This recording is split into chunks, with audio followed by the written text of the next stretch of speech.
में प्रारंभिक क्या जानकारी और अब तक जांच में क्या बात सामने आई? देखिए, बीएसएफ की जो घटना हुई उसमें अभी तक तो यही बात सामने आई है कि कल रात 10 बजे का मामला था। हमें सुबह रिपोर्ट दी गई है बीएसएफ द्वारा, और उसमें यही बात आई है कि ये जो कांस्टेबल था ये अपनी ड्यूटियों को लेके थोड़ा फ्रस्ट्रेटेड था कि इसकी ड्यूटी बार बार लग रही है, और इसने जब इसको पता चला कि कल इसकी ड्यूटी फिर लगी है तो इसके पास इसने एक इंसास राइफल ली और उससे कुछ इसने इनके आपस में कोई छीना झपटी में 2 गोलियां फायर हुई।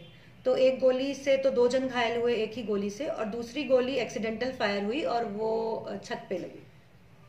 हमने इसमें जो दोनों ही घायल हुए वो खतरे से बाहर हैं, उनका बाड़मेर हॉस्पिटल में इलाज चल रहा है, और जो ये जवान था जिसने गोली चलाई वो बीएसएफ की कस्टडी में है। हमने मुकदमा दर्ज कर लिया है।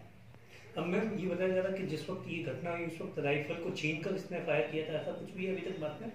देखिए, डिटेल तो अभी तक जो पर्चा बयान में है वो डिटेल जो मुझे थोड़ी बहुत जो अभी जानकारी हुई है वो यही है कि इसने जहां इसकी ड्यूटी लगती है वहां से वो राइफल ली और फिर ये वहां से ले जाकर जहां इसके जो अधिकारी बैठे थे उनके पास गया, और पीछे से जब ये लोग इसके पीछे पीछे आए तो उसने कॉक करके एक गोली चलाई और फिर इसको काबू में ले लिया गया था, लेकिन मैगजीन भी हटा दी गई थी, लेकिन एक चेंबर में रह गई थी गोली, वो एक्सीडेंटल फायर होकर छत पे फिर लगी।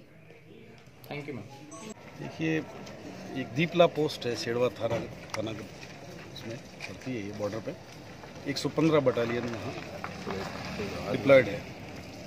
उस पोस्ट पे अंदरूनी मामला था इनका ड्यूटी को लेकर के। तो एक जो आहत था कांस्टेबल, उसने क्या किया, उसकी ड्यूटी बार बार किसी एक पर्टिकुलर जगह लग रही थी, इस वजह से उसने अपना जो अनाउंस है वो जाहिर किया, और फिर वो गुस्से में आकर के उसने राइफल लेकर के जो ड्यूटी लगाने वाला बाबू है पुरुषोत्तम और एक जो हेड कांस्टेबल है प्रकाश, उन दोनों के ऊपर फायर किया उसने, जो एक ही गोली उन दोनों के पाँव में लगी।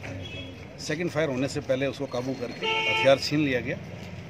यहाँ हमने अभी बयान लिए हैं हॉस्पिटल में, दोनों की स्थिति जो है हालत खतरे से बाहर बताई जाती है, और बयानों के आधार पर प्रकरण दर्ज करने की कार्रवाई चल रही है। सर, जो बताया जा रहा है कि उसमें क्या जो राइफल थी वो उसके पास थी नहीं, उसने छीन के फायर किया था। वो जो बाबू था, राइफल सभी जो राइफलमैन हैं वहाँ जितने भी डिप्लॉयड हैं सबके पास अपने अपने हथियार होते हैं। उसने जो इस्तेमाल किया इसके अंदर फायर करने में, वो राइफल जो थी वो बाबू की थी जो ड्यूटी लगाता था, उसके पास पड़ी थी, उसे लेकर के उसने छीन करके।